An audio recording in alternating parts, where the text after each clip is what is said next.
Hello friends, welcome to শুক্লার পাঁচমিশালি। আমার এই রান্নাঘরে আপনাদের সকলকে স্বাগত। বন্ধুরা, আজ আমি আপনাদের কাছে ডিম আর সুজি দিয়ে একটা ব্রেকফাস্ট বা টিফিন রেসিপি শেয়ার করব। এই রেসিপিটা করতে যেরকম কম সময় লাগে আর করতেও কিন্তু খুবই সহজ।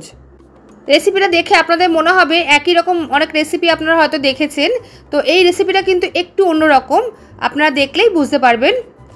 যে সকল বন্ধুরা রোজ আমার রেসিপিগুলো দেখছেন, আপনাদেরকে অসংখ্য ধন্যবাদ, অনেক ভালোবাসা। আপনারা আমার সঙ্গে থাকবেন। তাহলে চলুন আমি রেসিপিটা শুরু করি। বন্ধুরা, আমি এখানে একটা বড় বাটি নিয়েছি, আর বাটির মধ্যে ছোট বাটির এক বাটি সুজি দিলাম প্রথমে। আমি এখানে আরও হাফ বাটি সুজি দিচ্ছি। আপনারা যে পরিমাণে বানাবেন সেই অনুযায়ী কিন্তু সুজিটা দেবেন। আর দিয়ে দিলাম প্রথমে এক বাটি জল। জল দিয়ে এবার ভালো করে সুজিটাকে নাড়াচাড়া করে নেব। একটু শুকনো শুকনো মনে হচ্ছে, সেই জন্য কিন্তু আমি এখানে আবার একটু জল দিয়ে দেব। সুজি এখানে যদি একটু পাতলা হয় তাহলে কিন্তু কোনো রকম অসুবিধা হবে না। দেখুন, আমি এখানে আরেক বাটি জল দিয়ে দিলাম। জল দিয়ে আবার ভালো করে সুজিটাকে গুলে নেব। খুব ভালো করে নাড়াচাড়া করে কিন্তু সুজিটাকে গুলে নিতে হবে। এবার আমি এই সুজিটাকে 15 মিনিটের জন্য ঢাকা দিয়ে রেখে দেব।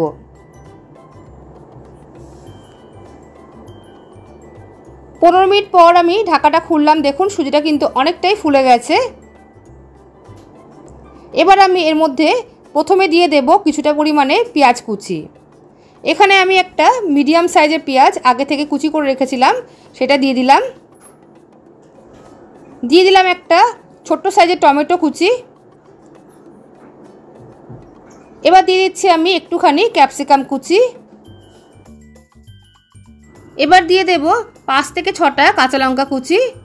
লঙ্কার পরিমাণটা কিন্তু আপনারা কম বেশি করে দেবেন। আর দিয়ে দিলাম এবার গ্রেট করে রাখা গাজর। আমি কিন্তু এখানে গাজরটাকে ভালো করে গ্রেট করে নিয়েছি। একটা ছোট্ট সাইজের গাজর আমি গ্রেট করে নিয়েছি। দিয়ে দিচ্ছি এবার কিছুটা ধনেপাতা কুচি। এবার দিয়ে দেব হাফ টিস্পুন মতো চিলি ফ্লেক্স। আর দিয়ে দেব হাফ টিস্পুন মতো অরিগ্যানো। সব মশলাগুলো দেওয়ার পর আমি যেটা এবার দেব সেটা হচ্ছে ডিম। এখানে আমি 2খানা ডিম ব্যবহার করছি।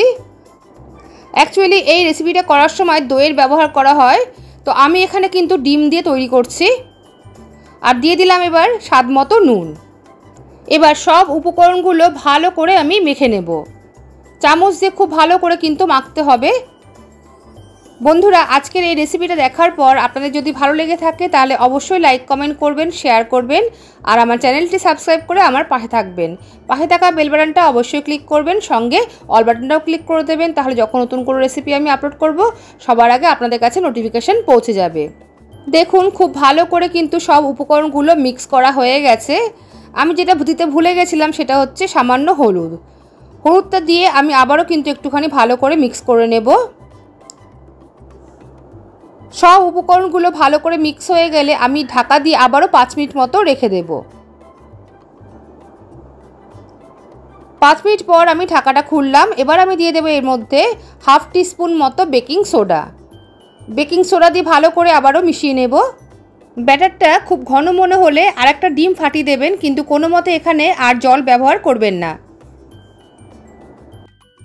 এবার আমি এদিকে একটা তড়কা প্যান বসিয়ে দিয়েছি। তড়কা প্যানের মধ্যে আমি হাফ টিস্পুন মতো তেল দিয়ে দিলাম। আর গ্যাসের ফ্লেমটা কিন্তু এই সময় আমি একদম লো করে রেখে দিয়েছি। তড়কা প্যানটা নাড়িয়ে ভালো করে এই প্যানের গায়ে তেলটা মাখিয়ে নিলাম। তেল ভালো করে গরম হয়ে গেছে। এবার আমি 2 হাতা করে ওই ব্যাটার এই প্যানের মধ্যে দিয়ে দিচ্ছি। এবার ঢাকা দিয়ে 2 মিনিটের জন্য রান্নাটা হতে দেব। আর এই সময় কিন্তু আমি গ্যাসের ফ্লেম একদম লোতে করে রেখে দিয়েছি। 2 মিনিট পর ঢাকাটা খুললাম। দেখুন, একটা সাইড কিন্তু ভালো মতো হয়ে গেছে আর অনেকটা কিন্তু ফুলে গেছে। এবার আমি একটা চামচ দিয়ে উল্টে দেব।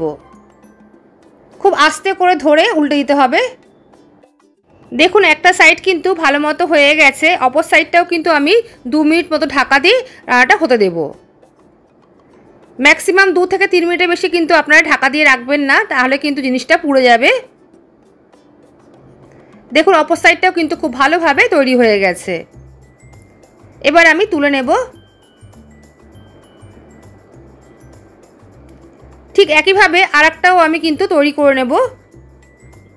আবারও আমি হাফ টিস্পুন মতো তেল দিলাম। তেল দেওয়ার পরে একইভাবে আমি 2 হাতা ব্যাটার আমি দিয়ে দিচ্ছি। ব্যাটার দিয়ে আবারও আমি 2 মিনিটের জন্য ঢাকা দিয়ে দেব। 2 মিনিট পর ঢাকাটা খুলে আবারও কিন্তু আমি উল্টে দেব। দেখুন একটা সাইড কিন্তু আবারও সুন্দরভাবে তৈরি হয়ে গেছে। অপর সাইডটাও আমি আবারও 2 মিনিট মতো ঢাকা দিয়ে হতে দেব।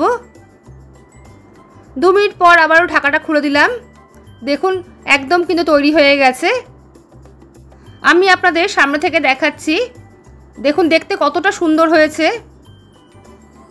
আর খেতেও কিন্তু ভীষণ ভালো হয়। খুব বেশি কিন্তু মশলার কোনো প্রয়োজন হয় না।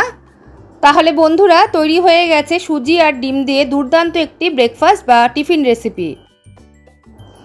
আমি আপনাদের সামনে থেকে দেখাচ্ছি, দেখুন কতটা নরম হয়েছে। ভীষণ টেস্টি হয় খেতে এই রেসিপিটা। আপনারা একবার হলেও ট্রাই করে দেখবেন। আমি একটা সামনে থেকে কেটে দেখাচ্ছি। দেখুন খুব গরম, তাই একটু আমার হাতে নিতে অসুবিধা হচ্ছে। দেখুন ভেতরটাও কিন্তু সুন্দরভাবে কুক হয়ে গেছে। আর এই রেসিপিটা তৈরি করে আপনারা গরম গরম খাবেন, তাহলে কিন্তু বেশি ভালো লাগবে। সঙ্গে একটু টমেটো সস নিয়ে নেবেন, খেতে কিন্তু দুর্দান্ত লাগবে। তাহলে আজকের রেসিপি আপনাদের কেমন লাগলো অবশ্যই কিন্তু লাইক কমেন্ট করে জানাবেন। তাহলে আজ এই পর্যন্তই, আসবো আবার অন্য কোনো রেসিপি নিয়ে। সবাই ভালো থাকবেন, সুস্থ থাকবেন। সবাইকে আজকের মতো টাটা।